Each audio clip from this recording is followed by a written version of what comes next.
Ladies and gentlemen, I hope you enjoy what you hear here, so please sit back, relax, and enjoy. Hate. He's supposed to be the mayor of all New Yorkers. Jews, Christians, Muslims, everyone. But he's trying to turn one group against the other, and he's foisting hate and fear. I speak to Jewish Americans in New York, and they're afraid right now. And I don't think it's accidental that after he made this hate speech against Israel and against me, the next day, a Jew is stabbed coming out of a synagogue. I think, and with a cry of Allah is Akbar, Allah Akbar.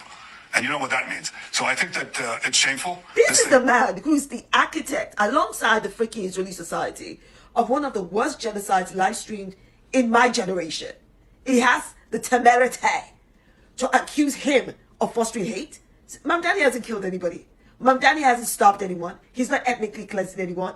All he's doing is calling out this man's evil and the evil being perpetrated by Israeli Jews. That is the honest truth. He's doing far more than a lot of these other politicians who have been bought and paid for by this bastard. Now, he's accusing Mamdani of being the reason that a Jew got stabbed the next day. This is what a false flag is. Let's be very clear.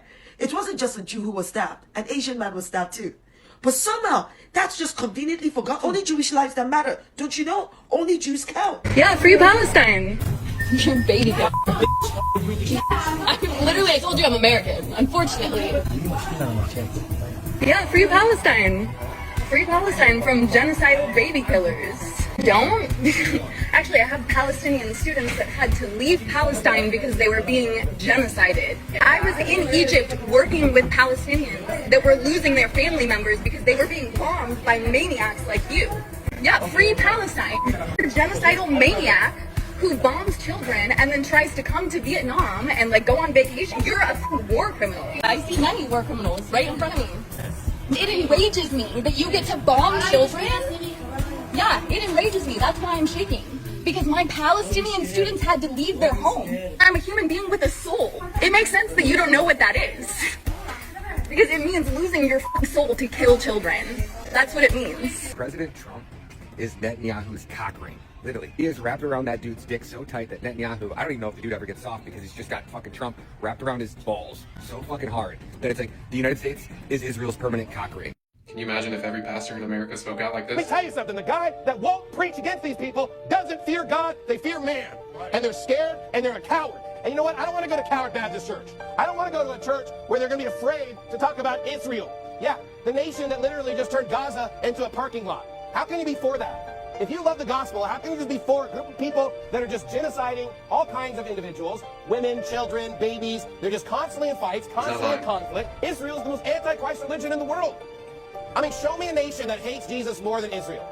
Show me a nation that has a more anti-Christ religion than Israel. They have a false gospel, they have no fruit, and you know what? They persecute Christians more than anybody. I'll tell you something, Muslims do not go out of their way to harm me like Israel does.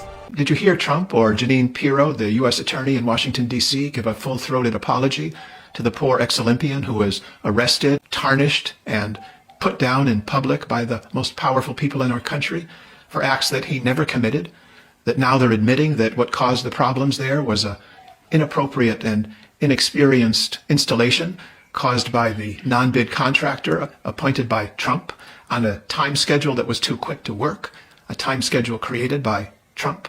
And I'm sure none of that was helped when his multi-ton vehicles drove over it a couple of days after installation. The pile of lies that this administration has used to get where it is going is starting at long last to fall apart. 5% economic growth, according to Howard Lutnick last January? No, 1.5%.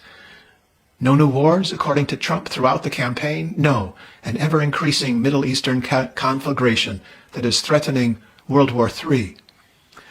Grift at the public trough? Just look at the president and his two sons who are earning, stealing millions, hundreds of millions, even now billions of dollars by selling access to the United States and its policies. And a continued, spineless group of Republicans who refuse to do the right thing. Let's hope that those of you who bought his nonsense are finally seeing that none of it is true, that he has made his living by lying and grifting and cheating. And can you finally see that? Get back to the reflecting pool and all that they said, and now all that they admit what the truth is. Speak up. Stand up. God bless us all. All real talk right there, all real talk, and TikTok has a real problem with this. A real problem with this subject.